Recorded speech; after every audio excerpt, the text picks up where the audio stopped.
शुक्लाम्बरधरम् विष्णुम् शशिवर्णम् चतुर्भुजम् प्रसन्नवदनम् ध्यायेत् सर्वविघ्नोपशान्तये व्यासम् वसिष्ठनप्तारम् शक्तेः स्तोत्रमकल्मषम् पराशरात्मजम् वन्दे शुकतातम् तपोनिधिम् व्यासाय विष्णुरूपाय व्यासरूपाय विष्णवे नमो वै ब्रह्मनिधये वासिष्ठाय नमो नमः अविकाराय शुद्धाय नित्याय परमात्मने सदैकरूपरूपाय विष्णवे सर्वजिष्णवे यस्य स्मरणमात्रेण जन्म संसारबन्धनात् विमुच्यते नमस्तस्मै विष्णवे प्रभविष्णवे ॐ नमो विष्णवे प्रभविष्णवे श्रीवैशम्पायन उवाच श्रुत्वा धर्मानशेषेण पावनानि च सर्वशः युधिष्ठिरः शान्तनवम् पुनरेवाभ्यभाषत युधिष्ठिर उवाच किमेकम् दैवतम् लोके किम् वाप्येकम् परायणम् स्तुवन्तः कङ्कमर्चन्तः प्राप्नुयुर्मानवा शुभम् को धर्मः सर्वधर्माणाम् भवतः परमो मतः किम् जपन्मुच्यते जन्तुर्जन्म संसारबन्धनात् श्रीभीष्म उवाच जगत्प्रभुम् देवदेवमनन्तम् पुरुषोत्तमम् स्तुवन्नाम सहस्रेण पुरुषस्तततोत्थितः तमेव चार्चयन् नित्यम् भक्त्या पुरुषमव्ययम् ध्यायम् स्तुवन् नमस्यम् च यजमानस्तमेव च अनादिनिधनम् विष्णुम् सर्वलोकमहेश्वरम् लोकाध्यक्षम् स्तुवन् नित्यम् सर्वदुःखातिगो भवेत् ब्रह्मण्यम् सर्वधर्मज्ञम् लोकानाम् कीर्तिवर्धनम् लोकनाथम् महद्भूतम् सर्वभूतभवोद्भवम् एष मे सर्वधर्माणाम् धर्मोऽधिकतमो मतः यद्भक्त्या पुण्डरीकाक्षम् स्तवैरच्चेन्नरः सदा परमम् यो महत्तेजः परमम् यो महत्तपः परमम् यो महद्ब्रह्म परमम् यः परायणम् पवित्राणाम् पवित्रम् यो मङ्गलानाम् च मङ्गलम् दैवतम् देवतानाम् च भूतानाम् यो व्ययक्तिरा यतः सर्वाणि भूतानि भवन्त्यादियुगागमे यस्मिंश्च प्रलयम् यान्ति पुनरेव युगक्षये तस्य लोकप्रधानस्य जगन्नाथस्य भूपते विष्णोर्नाम सहस्रम् मे शृणु पापभयापहम् यानि नामानि गौणानि विख्यातानि महात्मनः ऋषिभिः परिगीतानि तानि वक्ष्यामि भूतये ऋषिर्नाम्नाम् सहस्रस्य वेदव्यासो महामुनिः छन्दोऽनुष्टुप् तथा देवो भगवान् देवकीसुतः अमृताम् शुद्धवो बीजम् शक्तिर्देवकी नन्दनः कृतामाहृदयम् तस्य शान्त्यर्थे विनियुज्यते विष्णुम् जिष्णुम् महाविष्णुम् प्रभविष्णुम् महेश्वरम् अनेकरूपदैत्यान्तम् नमामि पुरुषोत्तमम् अस्य श्रीविष्णोर्दिव्यसहस्रनामस्तोत्रमहामन्त्रस्य श्रीवेदव्यासो भगवान् ऋषिः अनुष्टुप्छन्दः श्रीमहाविष्णुः परमात्मा श्रीमन्नारायणो देवता अमृतांशोद्भवो भानुरिति बीजम् देवकी नन्दन श्रेष्ठेति शक्तिः उद्भवः क्षोभणो देव इति परमो मन्त्रः धर इत्यस्त्रम् रथाङ्गपाणिरक्षोभ्य इति नेत्रम् त्रिसामासामजः सामेति कवचम् आनन्दम् परब्रह्मेति योनिः ऋतुः सुदर्शनकाल इति दिग्बन्धः श्रीविश्वरूप इति ध्यानम् श्रीमहाविष्णुप्रीत्यर्थे सहस्रनाम जपे विनियोगः ध्यानम् क्षीरोदम् तत्प्रदेशे शुचिमणिविलसत्सैकते मौक्तिकानाम् मालासुप्तासनस्थस्फटिकमणिनिभैर्मौक्तिकैर्मण्डिताङ्गः शुभ्रैरभ्रैररभ्रैरुपरि विरचितैर्मुक्तपीयूषवर्षैः आनन्दीनः पुनीयादरिनलिन गदा शङ्खपाणिर्मुकुन्दः भूः पादौ यस्य नाभिर्विहरसुरनिलश्चन्द्रसूर्यौ च नेत्रे कर्णावाशा शिरोद्यौर्मुखमपि दहनो यस्य वास्तेयमब्धिः अन्तस्थम् यस्य विश्वम् सुरनरखगो भोगि गन्धर्व दैत्यैः चित्रम् रम्यते तम् त्रिभुवन वपुषम् विष्णुमीशम् नमामि। ॐ नमो भगवते वासुदेवाय। शान्ताकारम् भुजगशयनम् पद्मनाभम् सुरेशम् विश्वाधारम् गगनसदृशम् मेघवर्णम् शुभाङ्गम् लक्ष्मीकान्तम् कमलनयनम् योगिधृध्यानगम्यम् वन्दे विष्णुम् भवभयहरम् सर्वलोकैकनाथम्। मेघश्यामम् पीतकौशेयवासम् श्रीवत्साङ्कम् कौस्तुभोद्भासिताङ्गम् पुण्योपेतम् पुण्डरीकायताक्षम् विष्णुम् वन्दे सर्वलोकैकनाथम्। नमः समस्तभूतानामादिभूताय भूभृते अनेकरूपरूपाय विष्णवे प्रभविष्णवे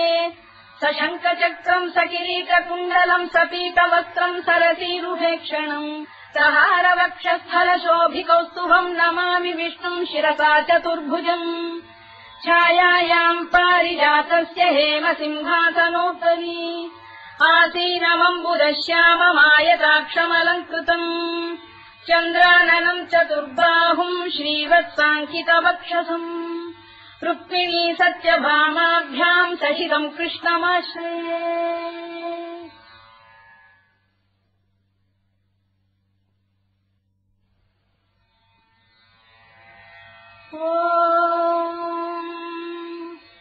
विश्वम् विष्णुर्वषत्कारो भूतभव्य भवत्प्रभुः भूतभृद्भावो भूतात्मा भूतभावनः भूतात्मा परमात्मा च मुक्तानाम् परमागतिः अव्ययः पुरुषः साक्षी क्षेत्रज्ञोऽक्षर एव च योगो योगविदाम् नेता प्रधानपुरुषेश्वरः नारसिंहवपुः श्रीमान् केशवः पुरुषोत्तमः सर्वः शर्वः शिवस्थाणुर्भूतादिर्निधिरव्ययः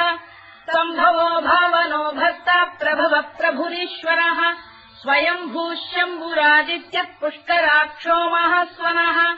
अनादिनिधनो धाता विधाता धातुरुत्तमः अप्रमेयो ऋषिकेशः पद्मनाभोऽमरप्रभुः विश्वकर्मा मनुस्पष्टा स्थविष्ठस्थविरो ध्रुवः अग्राह्यः शाश्वतः कृष्णो लोहिताक्षप्रदर्दनः प्रभूतस्त्रिककुब्धाम पवित्रम् मङ्गलम् परम् ईशानप्राणदप्राणो ज्येष्ठः श्रेष्ठः प्रजापतिः हिरण्यगर्भो भूगर्भो माधवो मधुसूदनः ईश्वरो विक्रमी धन्वी मेधावी विक्रमक्रमः अनुत्तमो दुराधर्षः कृतज्ञः कृतिरात्मवान् सुरेशः शरणम् शर्म विश्वरेता प्रजाभवः अधः संवत्सरो व्यालप्रत्ययः सर्वदर्शनः अजः सर्वेश्वरः सिद्धः सिद्धिः सर्वादिरच्युतः वृषाकपिरमेयात्मा सर्वयोगविनिःसृतः वसुर्वसुमनः सत्यः समात्मा संविदः समः अमोघः पुण्डरीकाक्षो वृषकर्मा वृषाकृतिः रुद्रो बहुशिरा बभ्रुर्विश्वयोनिः शुचिश्रवाः अमृतः शाश्वतस्थाणुर्वरारोहो महातपाः सर्वगः सर्वविद्वानुर्विश्वरवित्कविः लोकाध्यक्षः सुराध्यक्षो धर्माध्यक्षः कृताकृतः चतुरात्मा चतुर्व्यूहश्चतुर्दंष्टश्चतुर्भुजः भ्राजिष्णुर्भोजनम् भोक्ता सहिष्णुर्जगदादिजः अनभो विजयो जेता विश्वयोनिः पुनर्वसुः कुपेन्द्रो वामनः प्रांशुरमोघः शुचिरूर्जितः अतीन्द्रः सङ्ग्रहः सर्गो धृतात्मा नियमो यमः वेद्यो वैद्यः सदा योगी वीरः माधवो मधुः अतीन्द्रियो महामायो महोत्साहो महाबलः महाबुद्धिर्महावीर्यो महाशक्तिर्महाद्युतिः अनिर्देश्यवपुः श्रीमान् अमेयात्मा महाधृधृत् महेश्वासो महीभर्ता श्रीनिवासः सताङ्गतिः अनिरुद्धः सुरानन्दो गोविन्दो गोविदाम्पतिः मरीचिर्दमनो हंसः सुपर्णो भुजगोत्तमः हिरण्यनाभः सुतपाः पद्मनाभः प्रजापतिः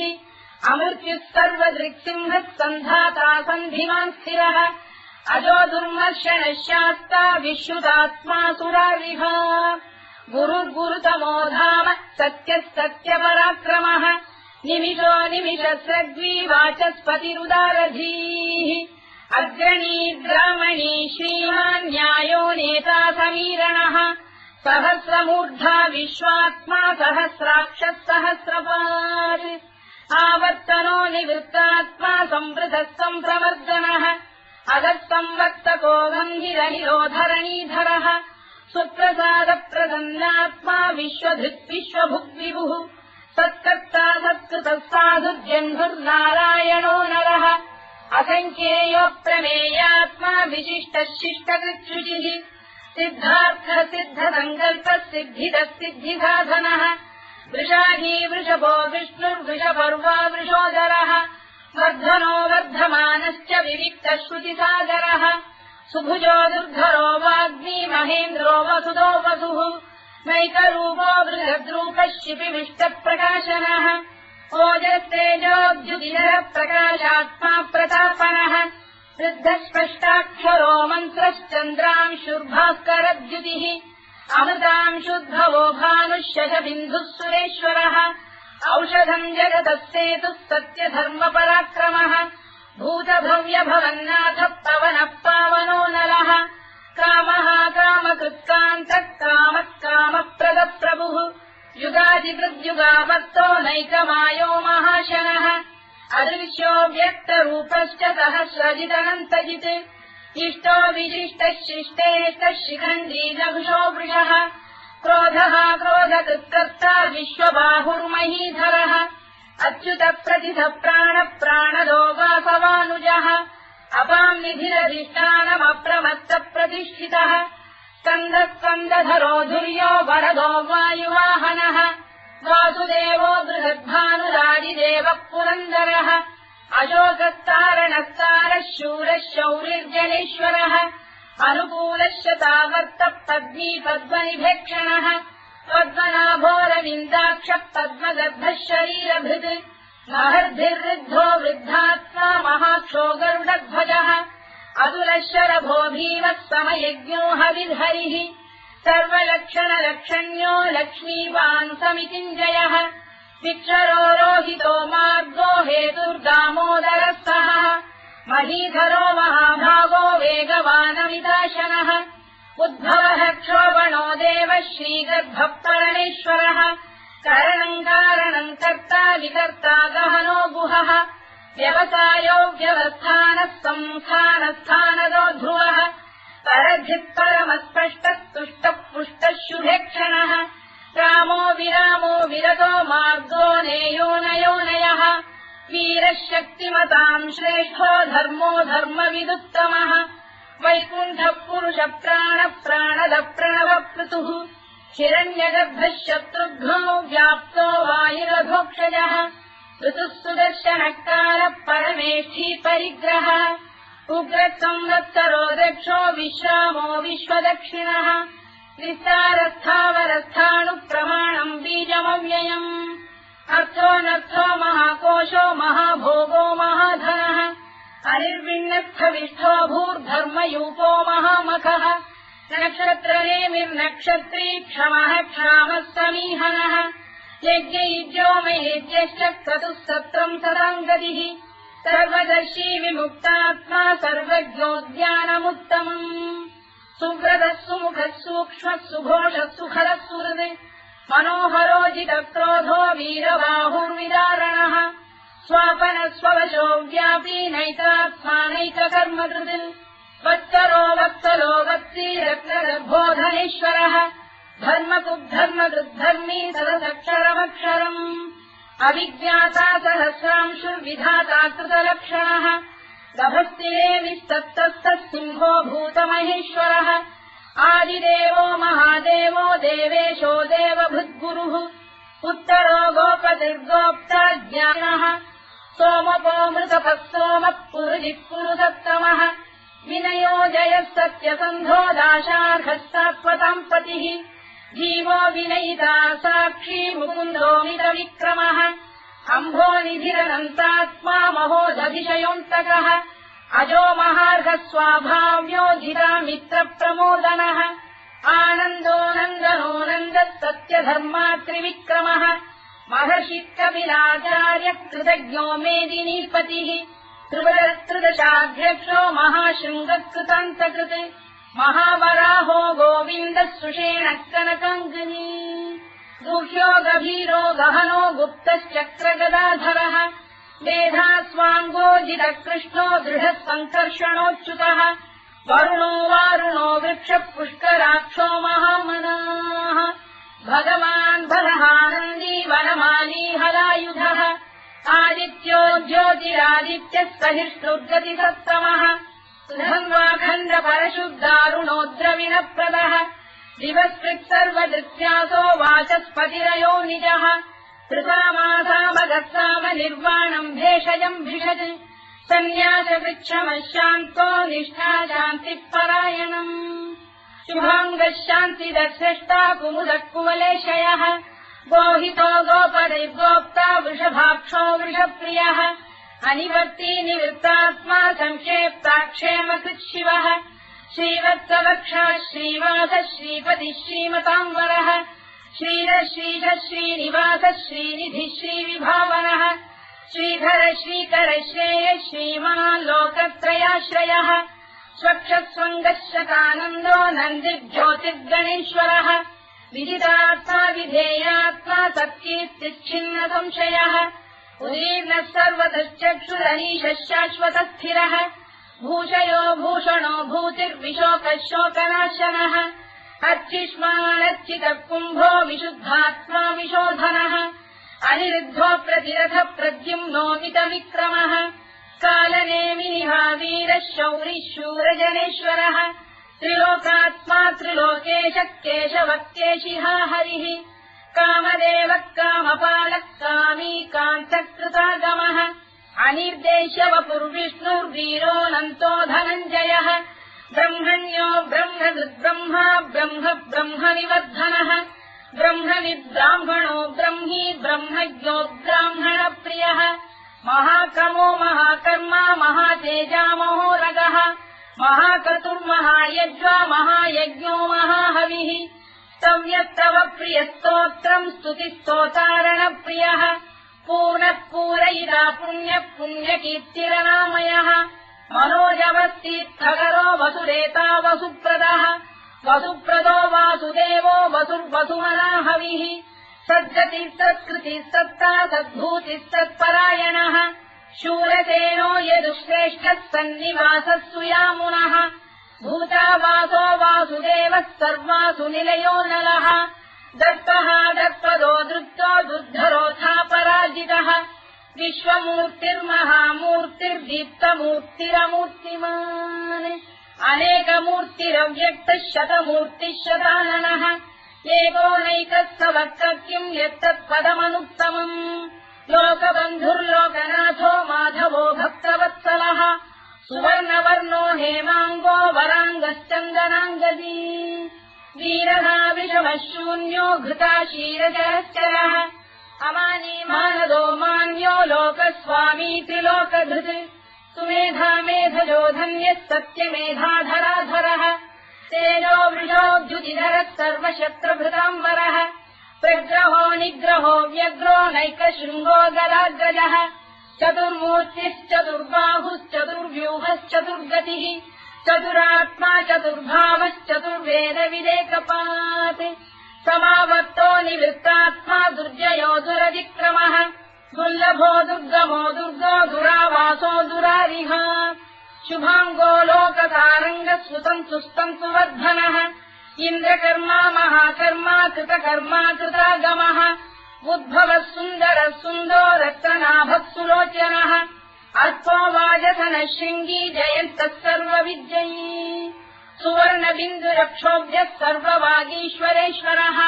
महाह्रदो महागर्तो महाभूतो महानिधिः कुमुदकुन्दरकुन्दः पर्जन्यः पावनो निलः अमृताशोऽमृतवपुः सर्वज्ञः सर्वतोमुखः सुलभः सुव्रतः सिद्धः शत्रुजिच्छत्रुतापनः व्यग्रोधोदुम्बरोश्चक्षाणूरान्ध्रैषूदनः सहस्रार्चिः सप्तजिह्वः सप्तैधा सप्तवाहनः अमूर्तिरनघोचिन्त्यो भयगृद्भयनाशनः अणुबृहत्कृशस्थूलो गुणधृन्निर्गुणो महान् अधृतस्वधृतस्वास्य प्राग्वंशो वंशवर्धनः भारभृत्कथितो योगी योगीशः सर्वकामदः आश्रमश्रवणः क्षामः सुपर्णो वायुवाहनः धनुर्धरो धनुर्वेदो दण्डो दमयिता दमः अपराजितः सर्वसहो नियन्ता नियमो यमः सत्त्ववान् सात्विकः सत्यः सत्यधर्मपरायणः अभिप्रायप्रियार्होः प्रियकृत्प्रीतिवर्धनः विहाय सगतिर्ज्योतिः सुरुचित्कुतभुद्विभुः रविर्विरोचनः सूर्यः कवितारनिलोचनः अनन्तो हुतबुद्भोक्ता सुखदो नैकजोऽग्रजः अनिर्विण्णः सदामर्षी लोकाधिष्ठानमद्भुतः सनातनतमः कपिलः कपिरव्ययः स्वस्तिदः स्वस्तिकृत् स्वस्तिः स्वस्तिभुक् स्वस्ति दक्षिणः अरौद्रः कुण्डलीचक्री विक्रम्यूर्जितशासनः शब्दातिकः शब्दसः शिशिरः शर्वरीकरः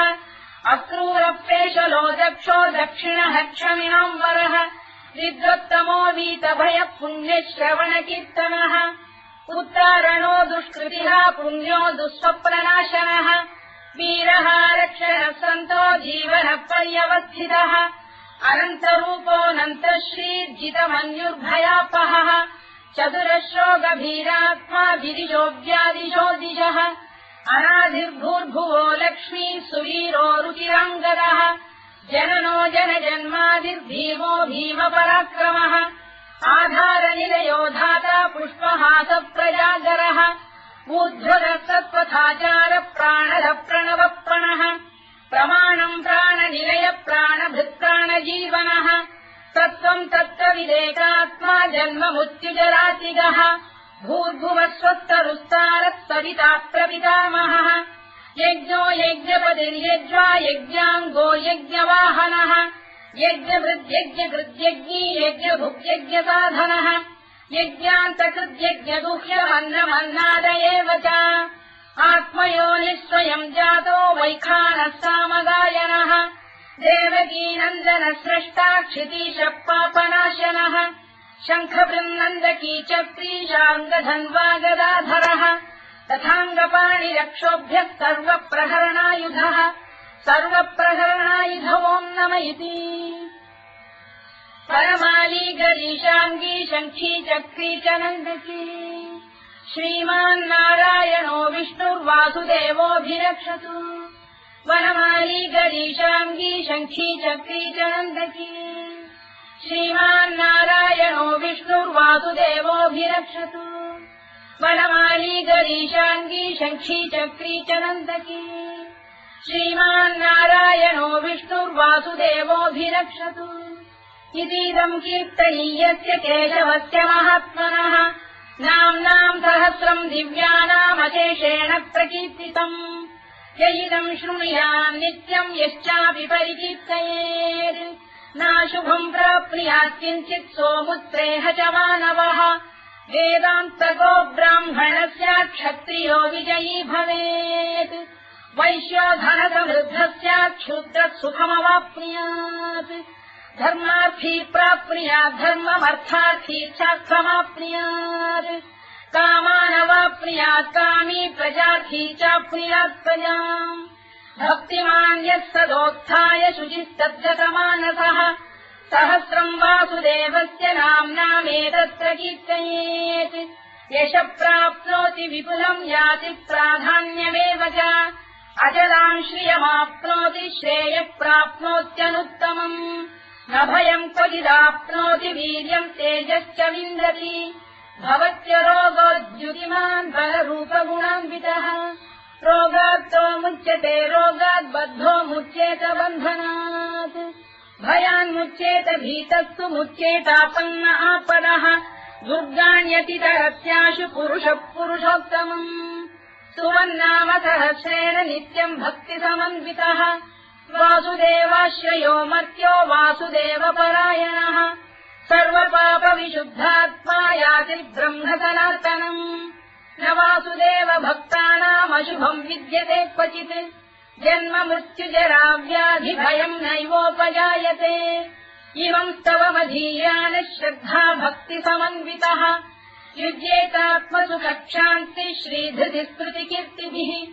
न क्रोधो न च मात्सर्यम् न लोभो न शुभामतिः भवन्ति कृतपुण्यानाम् भक्तानाम् पुरुषोत्तमे द्यौस्तचन्द्रास्तनक्षत्राखम् दिशो भूर्महो दधिः वासुदेवस्य वीर्येण विधृतानि महात्मनः ससुरासुरगन्धर्वम् स यक्षोरगराक्षसम् जगत्वशेवत्ततेदम् कृष्णस्य सचराचरम् इन्द्रियाणि मनो बुद्धिः सत्त्वम् तेजो बलम् धृतिः वासुदेवात्मकान्याहुः क्षेत्रम् क्षेत्रज्ञ एव च सर्वागमानामाचार प्रथमम् परिकल्पते आचारप्रभवो धर्मो धर्मस्य प्रभुरच्युतः ऋषयपितरो देवा महाभूतानि धातवः जङ्गमा जङ्गमम् चेदम् जगन्नारायणोद्भवम् योगो ज्ञानम् तथा साङ्ख्यम् विद्या शिल्पादिकर्म च वेदाः शास्त्राणि विज्ञानमेतत् सर्वम् जनार्दनात् एको विष्णुर्महद्भूतम् पृथग्भूतान्यनेकशः त्रीन् लोकान् व्याप्य भूतात्मा भुङ्क्ते विश्वभुवव्ययः इमम् स्तवम् भगवतो विष्णो व्यासेन कीर्तितम् पठेद्य इच्छेत् पुरुषश्चेत् प्राप्तुम् सुखानि च विश्वेश्वरमजम् देवम् जगतः प्रभुमव्ययम् भजन्ति ये पुष्कराक्षम् न ते यान्ति पराभवम् न ते यान्ति पराभवम् ओन्नमयिति अर्जुनोवाच पद्मपत्रविशालाक्ष पद्मनाभसुरोत्तम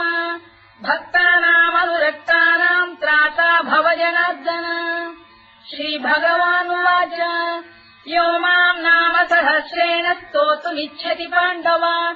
सोऽहमेकेन श्लोकेन स्तुत एव न संशयः स्तुत एव न संशयोऽन्नम इति व्यासोवाच वासनाद्वासुदेवस्य वासितम् भुवनत्रयम् सर्वभूतनिवासोऽसि वासुदेव नमोऽस्तु ते वासुदेव नमोऽस्तु ते ओन्नम इति पार्वत्युवाच केनोपायेन लघुना विष्णोर्नाम सहस्रकम् पठ्यते पण्डितैर्नित्यम् श्रोतुमिच्छाम्यहम् प्रभो ईश्वरोवाच श्रीराम राम रामेति रमे रामे मनोरमे सहस्रनाम तत्तुल्यम् राम नाम वरानने श्रीराम राम रामेति रमे रामे मनोरमे सहस्रनाम तत्तुल्यम् राम नाम वरानने श्रीराम राम रामेति रमे रामे मनोरमे सहस्रनाम तत्तुल्यम् राम नाम वरानने राम नाम वराननमोन्नम इति ब्रह्मोवाच नमोऽस्त्वनन्ताय सहस्रमूर्तये सहस्रपादाक्षि शिरोरुबाहवे सहस्रनाम्ने पुरुषाय शाश्वते सहस्रकोटियुगधारिणे नमः सहस्रकोटियुगधारिणे नमोऽन्नम इति सञ्जय उवाच यत्र योगेश्वर कृष्णो यत्र पार्थो धनुर्धरः तत्र श्रीविजयो भूतिर्ध्रुवानीतिर्मतिर्मम श्रीभगवानुवाच अनन्याश्चिन्तयन्तो मां ये जनाः पर्युपासते तेषाम् नित्याभियुक्तानां योगक्षेमम् वहाम्यहम् परित्राणाय साधूनां विनाशाय च दुष्कृताम् धर्म संस्थापनार्थाय सम्भवामि युगे युगे आर्ता विषण्णाः शिथिलाश्च भीता घोरेषु च व्याधिषु वर्तमानाः संकीर्त्य नारायण शब्दमात्रम् विमुक्तदुःखाः सुखिनो भवन्तु कायेन वाचा मनसेन्द्रियैर्वा बुद्ध्यात्मना वा प्रकृते स्वभावात् करोमि यद्यत् सकलम् परस्मै नारायणायेति समर्पयामि।